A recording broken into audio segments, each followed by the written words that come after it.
Assalamualaikum warahmatullahi wabarakatuh. Waalaikumsalam warahmatullahi wabarakatuh.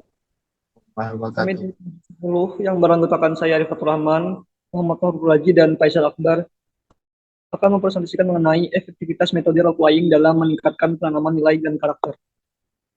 Masuk ke pembahasan pertama. Baik, saya akan mulai membaca dari latar belakang. Latar belakang pendidikan karakter merupakan aspek fundamental dalam membentuk kepribadian peserta didik yang berhak mulia. Di era globalisasi saat ini, penguatan nilai-nilai karakter menjadi semakin penting, mengingat berbagai tantangan dan perubahan yang dihadapi generasi muda. Dalam implementasinya, pendidikan karakter memerlukan metode pembelajaran yang tepat dan juga efektif. Salah satu metode yang dapat eh, digunakan adalah role playing atau bermain peran. Metode role playing dipandang efektif dalam meningkatkan pemahaman nilai karakter, nah, memberikan pengalaman langsung kepada peserta didik. Pada penelitian dahulu yang dilakukan Sujana 2021 menunjukkan bahwa penggunaan metode role playing dapat meningkatkan pemahaman konsep dan nilai moral peserta didik secara signifikan.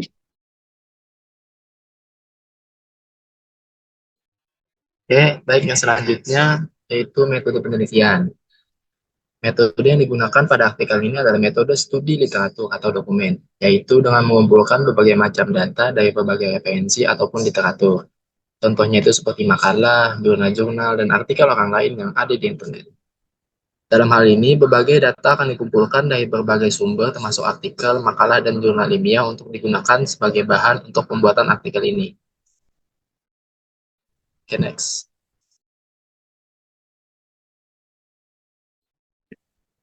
Definisi dari role playing.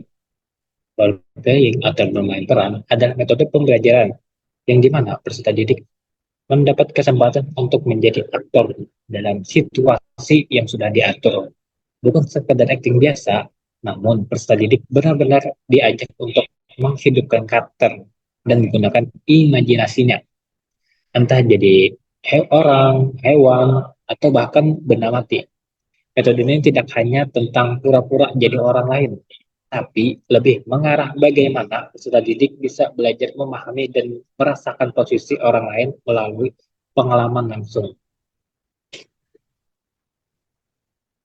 Nah, adapun cara penerapan role playing yang pertama yaitu pemanasan kelompok melalui memperkenalkan masalah, materi ataupun posisi yang akan diperankan oleh peserta didik.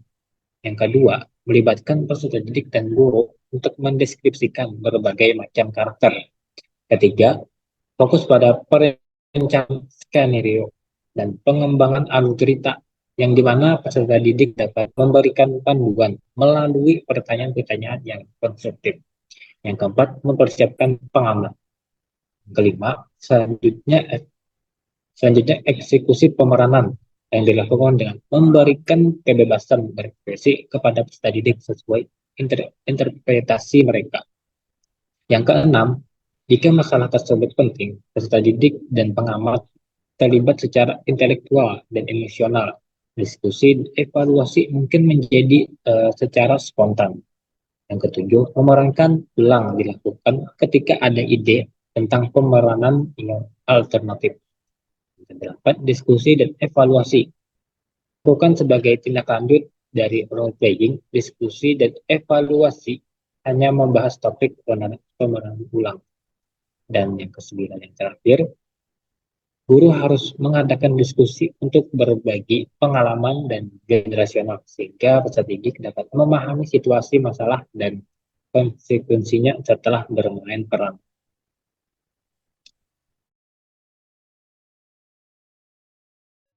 Nah, selanjutnya ada kelebihan dari penggunaan metode role playing. Seperti yang sudah dijelaskan di atas bahwasanya dalam penggunaan metode ini ada banyak sekali kelebihan yang dimilikinya. Akan tetapi secara spesifiknya ada 13 kelebihan. Yang pertama itu pembelajarannya secara tidak langsung melibatkan seluruh peserta didik untuk ikut andil berpartisipasi sehingga pembelajaran dengan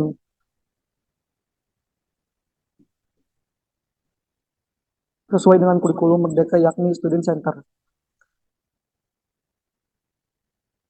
Yang kedua, peserta didik memiliki kesempatan untuk mengembangkan kemampuannya dalam berkolaborasi atau bekerjasama.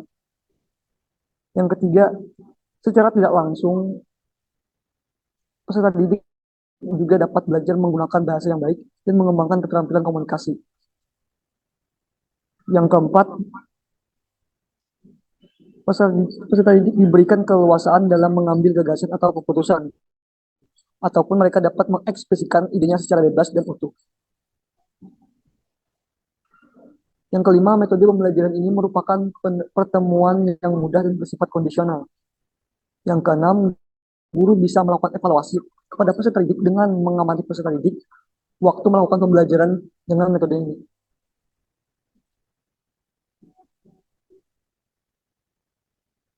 Yang ketujuh, memberikan kesan yang kuat dalam ingatan peserta didik, dikarenakan merupakan kegiatan pembelajaran yang menyenangkan.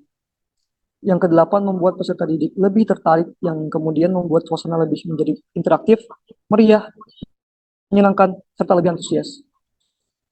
Yang kesembilan, mengembangkan gairah belajar dalam peserta didik, sehingga menumbuhkan semangat optimis, rasa dan suasana kebersamaan, serta menciptakan solidaritas antar sesama yang tinggi. Yang kesepuluh, membuat peserta didik mudah memahami nilai dan makna pembelajaran. Karena dalam melakukan metode ini, peserta didik secara tidak langsung menghayati peristiwa yang sedang berlangsung, sehingga mudah dalam memahami nilai dan hikmah yang terkandung di dalamnya. Yang ke-11, melatih peserta didik untuk mengingat. Karena di sini peserta didik diberikan tanggung jawab untuk akan peran drama yang akan ia lakukan. Selain itu, peserta didik juga diminta untuk memahami serta menghayati skenario yang ia perankan. Yang ke-12, memungkinkan untuk menumbuhkan bakat bermain peran atau aktor peserta didik yang selama ini terpendam, seperti mendongeng, membangun rasa percaya diri.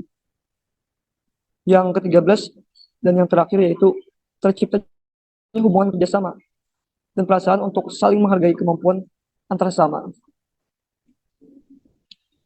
Selain ada kelebihan, pastinya ada kekurangan dalam metode ini. Di mana dalam metode ini terdapat 6 kekurangan. Yang pertama, kebanyakan peserta didik yang tidak ikut andil dalam bermain peran, mereka hanya menjadi pasif dalam proses pembelajaran. Yang kedua, membutuhkan ruangan kelas yang luas dan lebar agar gerak peserta didik yang bermain peran menjadi bebas dan leluasa dalam bermain. Yang tiga, tidak semua materi relevan dan efek dalam penggunaan metode ini. Yang keempat, biasanya dalam penerapan metode ini selalu mengganggu kelas lain, karena role playing dapat menimbulkan suasana kelas yang gaduh atau tidak teratur, terutama jika banyak peserta didik yang terlibat secara bersamaan. Yang kelima, pada awal-awal permainan biasanya peserta didik merasa malu untuk memainkan peran yang sudah ia tentukan. Selain itu, apabila metode pembelajaran ini mengalami problematika, kesalahan, dan kegagalan, akan menciptakan kesan yang kurang baik serta secara tidak langsung membuat tujuan dari pembelajaran tidak tercapai. Yang keenam, membutuhkan waktu yang lebih banyak untuk menyiapkan kegiatan pembelajaran. Dalam penggunaan metode role playing ini, selalu memerlukan waktu yang biasanya cukup lama untuk mempersiapkan dan melaksanakannya. Nah, selain ada kekurangan, tentunya ada solusi dari kekurangan yang ada pada metode ini. Yang pertama, mengelola waktu dengan efisien ketika ingin menggunakan metode ini. Jadi guru dapat merencanakan durasi yang tepat untuk setiap tahap role playing, termasuk persiapan pelatihan dan penampilan peran. Yang kedua, penguasaan keterampilan mengelola kelas yang ketat. Jika ingin melakukan metode ini, akan lebih baik jika guru memiliki keterampilan dalam mengelola kelas dengan ketat. Guru perlu memberikan panduan yang jelas agar menetapkan aturan kelas agar tetap teratur ataupun kondusif.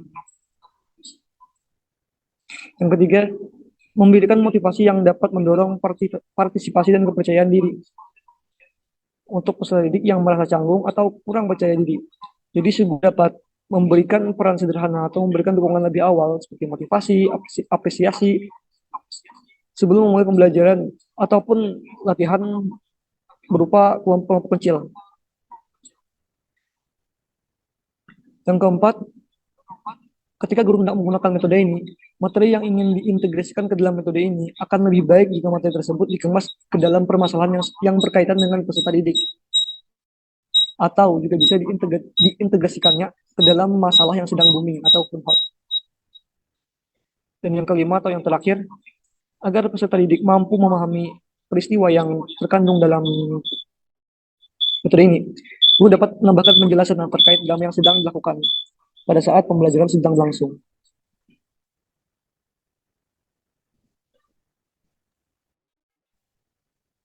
Nah, selanjutnya dari penjelasan sebelumnya yaitu dari definisinya, cara penerapan, kelebihan dan kekurangan, tentunya metode role playing ini memiliki manfaat dalam pembentukan karakter.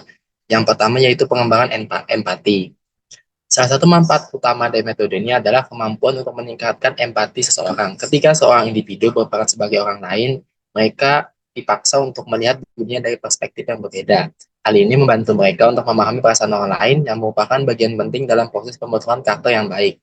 Karena dengan melihat perspektif yang berbeda, maka cara pandang dan pemikiran seseorang itu akan berbeda juga untuk melihat bagaimana suatu hal itu terjadi.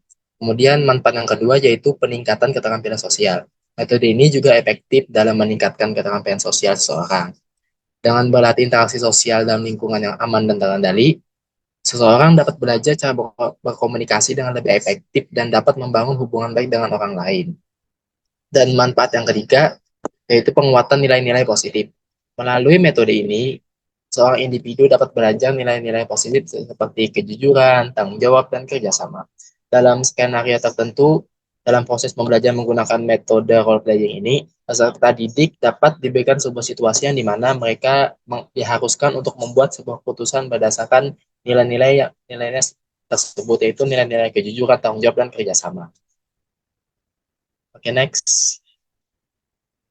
Nah, dari semua penjelasan kami, baik dari definisi, cara penerapan, kelebihan dan kekurangan, serta solusinya, serta manfaat dari metode role playing ini, kesimpulannya, metode role playing atau bermain peran merupakan metode pembelajaran yang melibatkan peserta didik untuk memainkan sebuah peran dalam situasi tertentu. Yang mana ini berguna untuk memperkuat pemahaman mereka terhadap materi dan nilai-nilai karakter.